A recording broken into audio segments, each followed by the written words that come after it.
Kirby is probably one of the first characters beginners gravitate to, because he's one of the simplest characters. He's easy to recover with, and he's easy to understand special moves. Because he's such a beginner character, there are many terrible strategies people use, because they don't really know better.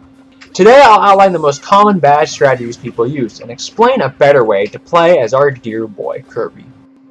1. Stone. So first of all, this is probably one of the worst Kirby strategies, abusing stone. So this strategy consists of first repeatedly jumping until you're really high above your opponent, then pressing down and B to drop right down on them. Whether it hits or not, cancel stone with B, then do it again. Just jump back up, slam back down. Why is this such a popular strategy with beginners? Well, rock is a powerful move. It falls downward while being safe because you're invincible. But why is this such a bad idea? It seems like it's practically unstoppable, right?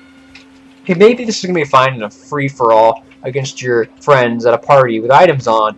But when facing a single opponent, it's often either useless or hazardous. It's far too predictable, especially if you always precede it by just having a long trip up into the sky. The opponent will almost always avoid it and often retaliate, either with a grab or hitting him when he escapes. So you're left either with zero profit or negative profit if you use it this way. So you shouldn't be using a move with those kind of odds frequently. Now stone can be used as an edge guarding move off the stage, but if you want to hit enemies below you safely, use his downward aerial attack or neutral aerial attacks by pressing down plus A or neutral A in the air. They don't make him invincible, but they're not as slow. Just jump low to the ground and try to hit with these. Neutral aerial hits all around him, so it's easy to land if you just jump on them, and down aerial lasts a long time, so you don't need amazing timing to land, and you're more likely to hit with either of these than stone. Neither of these moves hit from super up high, but generally you shouldn't be willfully going that high above your opponent, because you have very few safe options from up there that your opponent isn't going to predict and punish. So even as Kirby, stay close to the ground if your opponent is at the ground, and go into the air only if your opponent's high in the air. 2. Inhale. So this is Kirby's thing, sucking stuff up. It's why he's named after a vacuum. Now inhaling is a good move. The crucial thing is what you do after you inhale. Most new players think like they're playing a Kirby game, and always aim to steal someone's powers if they don't have someone's powers already.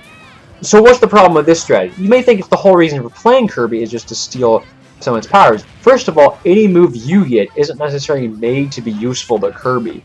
Every move is made for the specific character it was given to. There's no guarantee any of your opponent's moves are really going to be useful to Kirby's kit. But second, and more importantly, is that if you steal a power, you lose the power to use Kirby's Inhale. Inhale is actually one of Kirby's best moves, and it's better than a lot of the moves you could be stealing. So Inhale is incredibly useful for multiple reasons. It can be held indefinitely and block most attacks from the front, even including projectiles, but this will make Kirby vulnerable. So it has good enough range to make it almost impossible to poke past it for most characters, so they'll have to attack from either above or behind to get through it. Also, at close range, it's unblockable. You didn't know Kirby was a grappler, did you? After you've inhaled them, you can spit them out with the A button. It doesn't deal much damage, but it sends the opponent off stage easily, so you can chase after them with Kirby's superior air mobility. It also spits them out farther the higher their percent is. 3. Hammer. It's not hammer time. Most new players don't seem to realize that the A button exists. They just have their finger glued to the B button. So if rock isn't working, and neither are their copy powers, they'll choose hammer as their melee attack. So why is this a bad strategy? Because in most situations, hammer is just a bad move. It's slow, it's predictable, and it has bad range. If all you want to do is hit opponents to the side of you, allow me to present you a set of alternative moves. Side Smash. Simply flick the control stick to the side and press A at the same time. It has better range than hammer, is faster, and it can still kill someone well. Dash Attack. It has very good range, also has kill potential at high percent. Side Tilt. It can't kill, but it's fast and hits to the side and is much safer if that's what you need. Forward Aerial. If you hit jump plus attack plus forwards, you can kick them multiple times and kill when they're at very high percent. It's also very easy to hit with because it deals multiple hits.